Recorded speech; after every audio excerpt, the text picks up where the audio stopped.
SummerSlam 2024. For those who had the privilege that I did, that was able to be in the building for SummerSlam 2024, you got to witness greatness. I feel particularly special because not only did I get to witness SummerSlam, I saw the SmackDown before SummerSlam live in Cleveland, and then I had the luxury of being able to see the Raw after SummerSlam in Baltimore when I got home. So I had an amazing weekend. Quick recap of the SmackDown before I go into SummerSlam. Really all that happened was Cody Rhodes and Solo set up Bloodline rules. Jacob Fatu and Tamatonga, I get the brothers mixed up, I'm sorry, won the SmackDown tag titles from DIY. I don't think it was really a surprise. If you want the new Bloodline to have the aura of the mod or the original Bloodline, they have to have some type of gold. Like, they can't just walk around throwing ones up, beating up everybody, and not have any gold to, fall back on. Like, the Usos and Roman back in the day, they literally were kicking everybody's ass, and they had the most important titles on the SmackDown brand. What else can you really say? Like, that's why everybody took them so serious, So it was a good way to give them some aura and some prestige by having Jacob and Tamatonga win the SmackDown tag titles. Shout out to them. So, what else? And they made the match for SummerSlam between Cody and Solo Bloodline rules, as The Rock would say. It was a good episode of SmackDown, set the tempo for what we were going to see the next day at SummerSlam. Now, moving on to SummerSlam. That event, first of all, I've never been to a premium, top, or what is it called? The Big Four POE, either SummerSlam, WrestleMania, Royal Rumble, or Survivor Series. I've never been in one of those. So walking into that stadium, the Cleveland Browns Stadium, as soon as you walk through the, where they check your tickets and everything, you're just moving skin to skin with everybody. I mean, bro, as soon as I got home, I took the longest shower because I don't like being around a whole bunch of people because I don't know what germs and stuff they be having going around, everything like that. And I don't like being skin to skin with anybody other than my girl. You feel? And I'm single, so that's saying a lot. I don't like being all around next to someone. I'm just trying to, you feel me, get to where I gotta go. But seeing all those wrestling fans, also happy, from people my age to people a little bit younger, to the kids, to the people older than me, seeing people with shirts from events from 20 years ago, it just made me feel like I was gonna be some part of something historic and something great. First match of SummerSlam was Rhea Ripley versus Liv Morgan for the women's title. I think the only complaint, and some people have said it's not even a complaint, that I saw from this event is all the matches were predictable. But just because something is predictable doesn't mean that it's necessarily bad. Everybody knew really who was going to win what matches for the most part. I don't think anybody was really surprised at the result of any particular match, especially this match.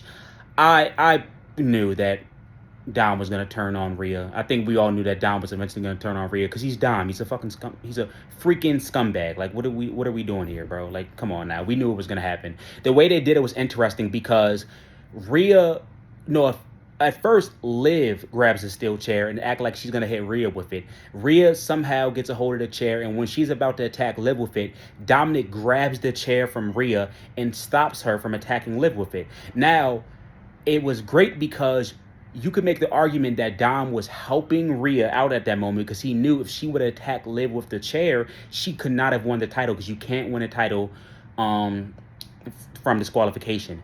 Or you could have made the argument that he was saving Liv because he didn't want to see Liv get hurt with a steel chair. So at that point, we didn't know where his loyalty remained, so we didn't really know what to make of it. But then, what happens? The chair somehow gets into like the middle of the ring. I think Dom is distracting the ref, and Liv hits Oblivion on Rhea on the steel chair. 1, 2, 3. She retains the title. After the match, the camera zooms in on Dom, and Dom does this and just lets off the biggest smile in the world. And then you see, oh yeah, he just turned on Rhea. Afterwards, Liv comes out the ring. Dom grabs her and gives her the nastiest tongue kiss. And I'm just sitting here like, bro, what is going on? You are married in real life, my brother, but hey, this is acting. Like, let's not do that. This is all scripted. It's all for fun, okay? Great storytelling from everybody. Rhea's face afterwards, she just looked broken. She looked betrayed. It hurt her so much because Liv told her, I'm going to take everything away from you. And she's literally taking everything away from her. She took the title. She took her boyfriend. She took the Judgment Day, all away from Rhea. And now Rhea's basically on her own.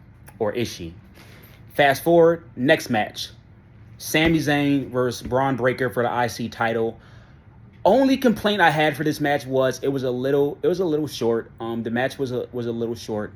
I can't really like say too much about the quality of the match because the offense was kind of limited, but the offense we did see was good. I wanted to at least see Sammy because he's the ultimate underdog. That's Sammy's story. Other than Rey Mysterio, Sami Zayn is probably the biggest underdog in WWE history. So with that being said, I wanted to see Braun like beat the heck out of Sammy for a little bit, and then Sammy hits him with a Luva kick, hits him with a power bomb, has the crowd fooled that he's about to retain again, and then Braun's like, you know what, F this, and then annihilate him. But we didn't really get that. It was really more of a squash, which I wasn't the biggest fan of, but I feel like it was good for Braun Breaker and how to basically set up this hopefully long dominant title reign. All right, so moving on from that, the next match, Nia Jax versus Bayley. I apologize, I can't really speak on this match because this was my bathroom break concession stand match. I just was never interested in this match going into SummerSlam. I just feel like Bayley, they did such a great job building up her quest for the title when she beat Io at WrestleMania, when she got, had to go against Damage Control by herself essentially and everything. And then she wasn't booked well, man. She just really wasn't booked well. Nia Jax, I feel like she's been booked very well since she's returned. The whole Queen of the Ring gimmick I love. I think has the best character work of her career right now. I think she's the best in-ring work of her career right now. I'm happy for Nia Jax, and congrats to her. As I said, I can't really speak on the match that much. The most interesting thing that probably happened was Bayley hit her with a power bomb. She actually even stood up with her, like holding her for a couple seconds before she actually slammed her on the mat. And then Tiffany Stratton faked the Money in the Bank cash in so Bayley could get distracted, allowing Nia Jax to hit her with the bonsai drop and, pin her for the women's title. Shout out to both of them. Shout out to Nia Jax. Since she's returned, she's been the biggest bully on the whole women's roster. Great character work. Proud of you. Next was Chicago-made Punk versus Drew McIntyre. Now, let me tell y'all this. I'm a big CM Punk fan. Like, my GOAT is Undertaker, but my favorite of all time is CM Punk. I was in the front of the concession stand for this match. When I got to the front of the line, I have bad anxiety, so I'm thinking to myself that Drew's theme, because Drew was on his way to the ring, and I'm thinking to myself like, bro, like hurry up, and I was at the front of the line. I probably could have made it in time, but I just left. I didn't care, bro. I just left because I was not going to miss CM Punk's first entrance for a singles match for the first time in 10 years in WWE. It just wasn't going to happen. So I was able to get that on camera. By the way, real quick plug-in, I'm not going to have footage on this video, but I will be dropping shorts of different entrances, different aftermaths of matches from SummerSlam and everything like that. I'll also link my TikTok in the description so you guys can see some of the other stuff I recorded. As I said, though, it was a great atmosphere when Punk's music came on. From Punk to Drew to Seth, because Seth came out first because he was a special guest referee. Now on to the match. Very good match. CM Punk proved a lot of people wrong. A lot of people felt like, especially from his last couple showings in AEW, that Punk was probably done, that he was washed and everything like that. Had a few bad botches and everything. Didn't look to be in the best of shape. But since he's come back to the WWE, especially right now. He's in great shape, and he showed that he still got it. CM Punk is still capable in the year 2024 of putting on a classic match, and that's what he proved. I'm not saying that this match was necessarily a classic. Storytelling wise, I think you can make the argument, but I really think if you put him in a ring with the right person, he could definitely put on a 5-star match. And I'm not talking about a Dave Meltzer 5-star match, but a real 5-star match, and against a lot of good competition. Good storytelling. Coolest spot of the match was basically Drew had Punk by the legs outside of the ring, and Punk's upper half of his body was under the ring, and Seth was telling him like, hey man, don't do that, I'll disqualify you. And Drew was just like, come on man, just turn around real quick. Seth turned around, and Drew elevated Punk for his this area, his chest area, his head, to hit the bottom of the ring. That was pretty cool. The climax of the match was basically when Punk had Drew, he had Drew in a corner, and he notices, when I say in the corner, I'm not talking about literally. I don't think they was literally, but I'm talking about he had him back in the corner like he was about to win. And then Punk looks at Seth, and he sees that Seth has on the wristband that Drew McIntyre had originally stole from Punk. It was a few weeks ago on SmackDown when he attacked him and took the wristband, that represents his dog Larry and his wife AJ. During this match, Punk took the wristband right away from Drew again, got it back. Somehow Seth got onto it. I have to go back and watch the match. I don't remember how Seth got it, but somehow Seth got it and he put it on. And when Punk noticed that, he was like, bro, what's up with you, my guy? Like what's up? Why do you have on this wristband? Seth's telling him bro, here you are again, so focused on yourself, so caught up in your own ego. You have a match going on right now. You need to be focused on him. You need to be focused on beating him. Why are you worried about me, so-and-so? Punk, gives him the okie dokie, okay, you right. Next thing you know, Punk picks up Seth, puts him on his shoulders, GTS. Soon as that happens, Punk turns around, Claymore from Drew. 1, 2, 3. Seth counts the 1, 2, 3. Drew wins. I'm not surprised Drew won. Obviously, being a Punk fan, I wanted him to win, but it makes way more sense for Drew to win. Drew needed that win. Drew does not win big matches at all, so Drew definitely needed that win. I think they're gonna have a rematch at Bad Blood. I think Punk will probably win that match. Probably be a Hell in a Cell, steel cage, maybe. I wouldn't be surprised. Maybe even a ladder match for the wristband. I don't know. But it was a good match. Like I said, great work from all three of those guys. Set up Punk versus Seth for WrestleMania next year. Set up a rematch for Seth versus for Punk versus Drew. It was a really good match. Next match. Senor Money in the Bank, or now Senor World Champion Damian Priest versus the King of the Ring, Gunther. Great match. Once again, great storytelling. Probably the best technical match of the night. It was just a lot of high offense. I didn't really think anybody was going to get a win from interference because neither one of those guys need interference. They're both true heavyweights. They're true ass kickers. They could get it on with anybody. Finn Balor comes out in the match supporting Damian Priest. And then next thing you know, bro, Damian Priest, I think he hits Gunther with a South of Heaven. He hits him with some big move. He pins Gunther, but Gunther's the pin is positioned near the apron, near the ring rope. And Finn Balor picks up Gunther's leg and places it on a rope. And after he does that, he made one of the most meme-worthy WWE faces of 2024. Bro, he just looked so sinister and devious, bro. He just looked like somebody you would want to, after that, you just want to beat him up. Not even if you're a Damian Priest fan, but just in general. After someone does something like that and makes that face, you would want to kick their ass, bro. I'm not going to lie. Damian actually is one of the first times I've ever seen this. Usually when that happens, the guy doesn't even see it till after the match. Damian looks up at the monitor mid-match right after that happens, and he sees what happens, and then he looks at Finn, and he tries to go after Finn and grab him. Gunther gets from behind him, puts him in the chokehold. Damian's able to fight out of it again, grabs Finn again, but then Gunther grabs and puts him in a chokehold again. Damian does not tap out, but he does pass out. We have a new World Heavyweight Champ. So the two biggest stars of the Judgment Day, Rhea Ripley and Damian Priest, both got turned on, basically setting up, and it confirmed it on Raw, which I'll get to. We have a new Judgment Day, and those two are now on their own. Great match, like I said. Some people said it was the match of the night. We can talk about that a little bit, but as I said, it was a great match. No complaints. Now, moving on to the main event of the night. Bloodline Rules, Solo Sikoa challenging Cody Rhodes for the undisputed WWE Championship. Now, this match, one thing I did like was somewhat just like how the match at WrestleMania Night 2 with Cody versus Roman, they were able to wrestle for about, I want to say, 15 to 20 minutes before people started to interfere. The Tonga brothers came out, and then Kevin Owens comes out to help Cody. Then Jacob Fatu comes out. Randy Orton comes out to help Cody.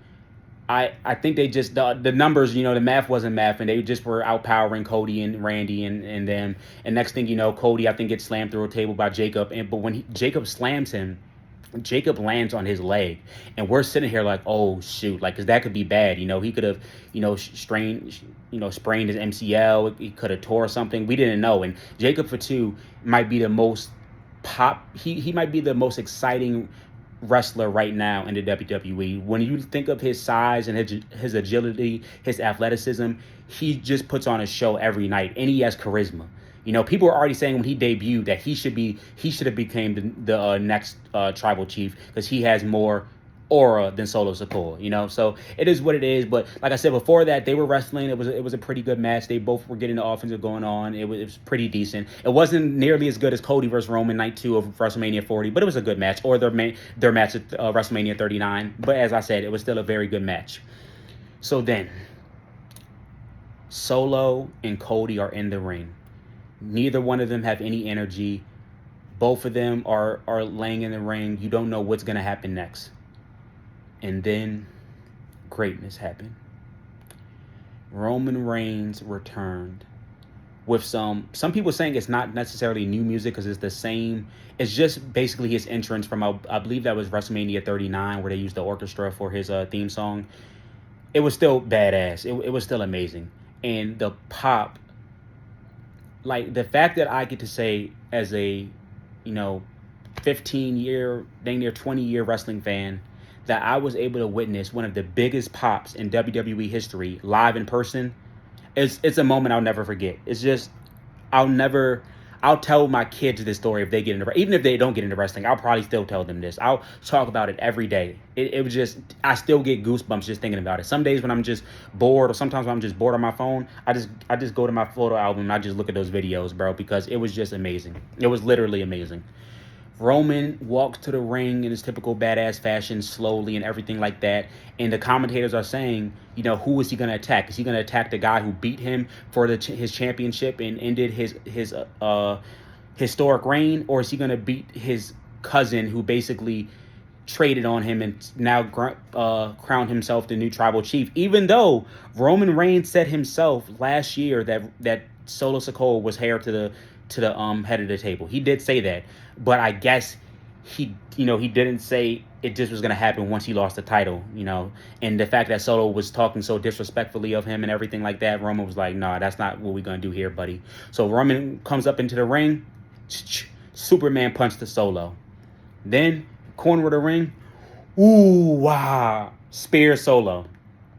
One of the biggest pops, like, just the whole sequence, bro. I don't want to say it compares to WrestleMania 40 because that was just something else, but this is probably as close as you were going to get. It was an amazing feeling. And afterwards, Roman just looks at Cody, and he just looks at him, gives him that look like, I'm back, right? You was just holding that title for me, right, when I was on vacation.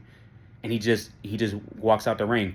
And the whole time, Cody hits Solo with what's it called? Crossroads, but the whole time he's looking at Roman because he just doesn't know if he can trust him. And after he hits the crossroads, he pins Solo 1, 2, 3, and the storytelling is just so amazing. Roman and Cody were just looking at each other, and Roman was just giving Cody the look of like, yeah, I'm back, and Cody's just looking at him like, I'm ready. It just was amazing. And then Solo's outside of the ring. He kind of reminded me of after him and Solo had lost to Jay and Jimmy last year. Or what was that? Was that Crown Jewel or Money in the Bank? It was one of those two events, I believe. And, Roman got pinned by Jay. And after the match, he's having basically like a mental breakdown. He's screaming and everything like that. it was basically the same thing. Solo was outside the ring screaming. Jacob was consoling him. From what I heard, Jacob Fatu was fine. By the way, they just wanted to keep him and Roman away from each other because they didn't want the other one to make the other look weak. That's all that happened. But it was amazing.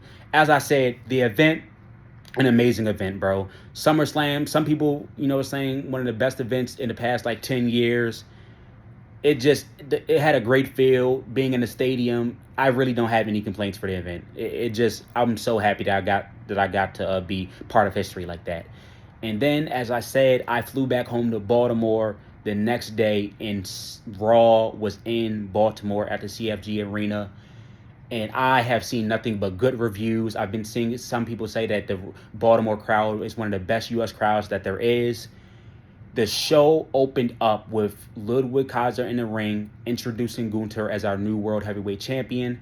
And then, while Gunther's cutting his promo, all you hear is, I hear voices in my head. They counsel me, they understand, they talk to me. And the building went crazy. I'll post it. It won't be in this video, but I will post it as a short. The building lost their mind. Like, the roof exploded. None of us expected Randy, because as we said, or as everybody knows, Randy is on SmackDown. Triple H, I will say this real quick. Look, we don't got to do the draft anymore. It's clear that y'all don't really care about brand splits. The draft this year was one of the most pointless drafts I've ever seen.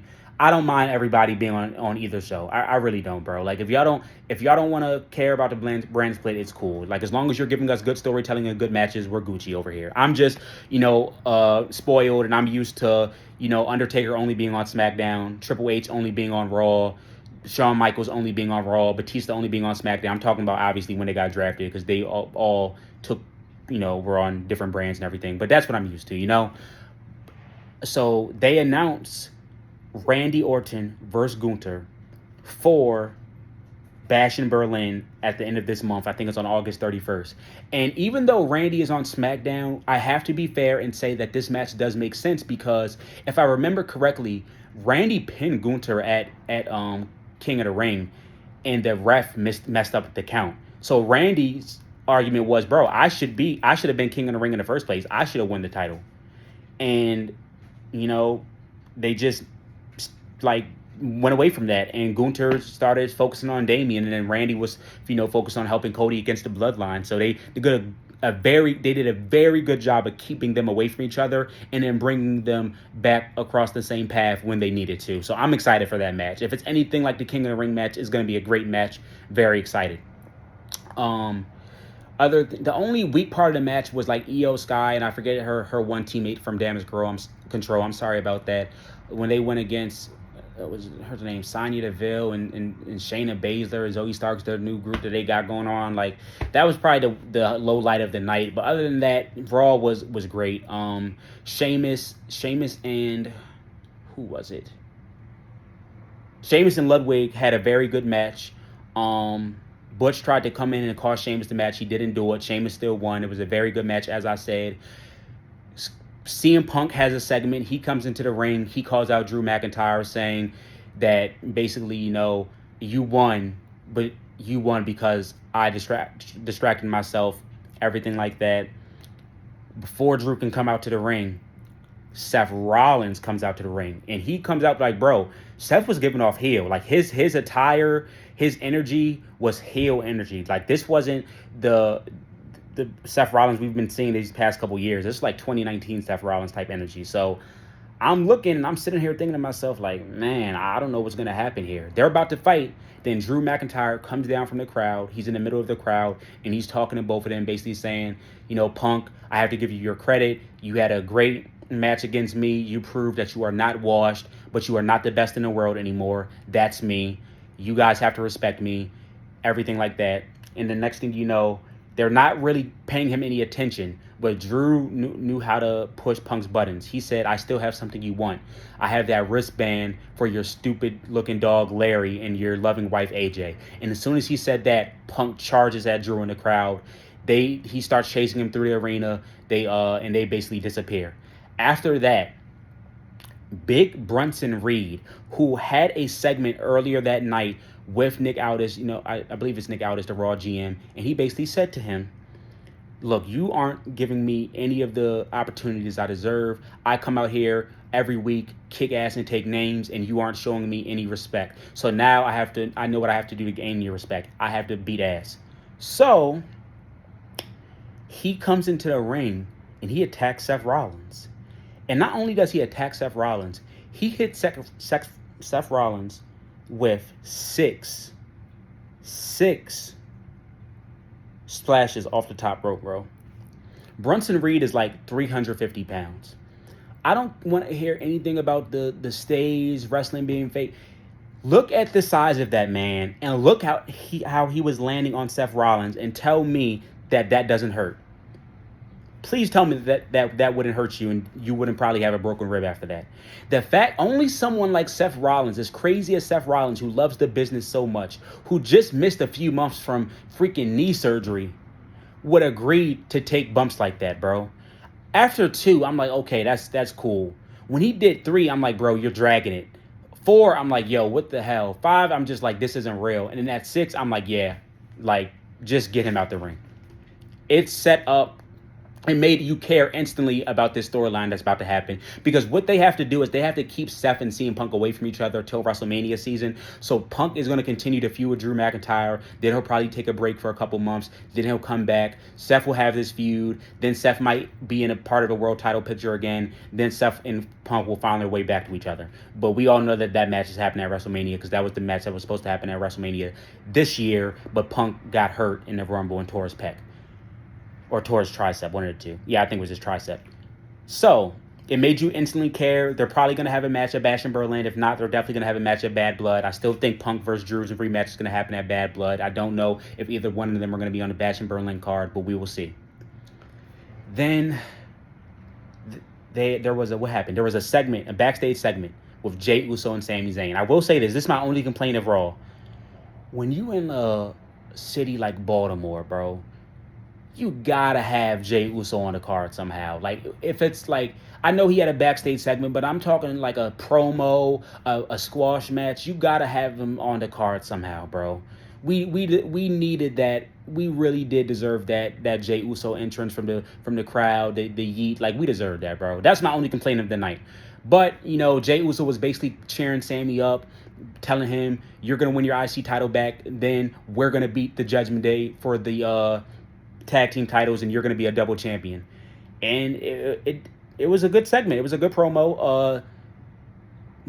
What happened? Oh, Sammy announced that him versus Braun Breaker is already announced for next week's Raw. It's going to be a 2 out of 3 falls match. Sammy did not announce that part, but we found out like right after the segment backstage that it was going to be a 2 out of 3 falls match. They are going to cook. That match needs to be at least 20 minutes, and it's going to be a lot of action and real high powered. I know it's probably going to be the main event. It's going to be a great match. So then after that, you know, like I said, the damage control match, blah, blah, blah. But then we got to go into our main event of the night. The Wyatt Six making their debut against the New Alpha Academy, who actually has a new name, but slipped my mind. Chad Gable also has a new song. But there's a reason why this match is so important. The late, great Bray Wyatt made his debut on the main roster on Monday Night Raw in Baltimore back in, I believe, 2014. So for the Wyatt Six, now even though it wasn't Uncle Howdy, but for the Wyatt Six to make their in-ring debut on a Monday Night Raw in Baltimore, it's just perfect storytelling. I know, you know, behind the mask and everything, Uncle Bo was probably getting overwhelmed with emotions. I know Bray was looking down at him and he was just so proud because the character work from every single member of the Wyatt Six since they have made their debut has been amazing. And I remember everybody complaining about them taking so long to get to make their debut. They just kept teasing us with different promo or different QR codes and everything like that. And people were saying that we already are starting not to care. But boy, have they proved us wrong. We just have to realize we have to let Triple H cook. It was a great match. The Wyatt Six won. Afterwards, nothing really happened. I thought that they might have done a dark match because SmackDown had a dark match after, you know, the main show, but Raw did not have a dark match, which was okay. It was still a great event. The energy of it was amazing. I've heard it was arguably the best Raw of the year. The Baltimore crowd was amazing. I'm just happy. I'm just happy to be a wrestling fan right now. It's like when The Rock said, bro, back in, what was that, January, wrestling is cool again. It really is. Like, you guys have to watch this greatness. Anybody who's not watching wrestling right now, get Peacock. It's only like $5 a month. Watch a few key events from the past few years. Get you caught up. Read some online articles about what's been going on, and be part of greatness, bro. Please, please be part of this greatness. As I said, amazing event from the SmackDown before SummerSlam to SummerSlam itself to the Raw after. No real complaints. It's just a great time to be a wrestling fan. And also, as I said, I'm going to be dropping clips as YouTube shorts. I'm also going to be dropping my TikTok link in the description of this video so you guys can see some of what I saw. Hey, let Hunter cook, let Shawn Michaels cook over in NXT, and continue to witness greatness. It's your boy iOS. I'm out.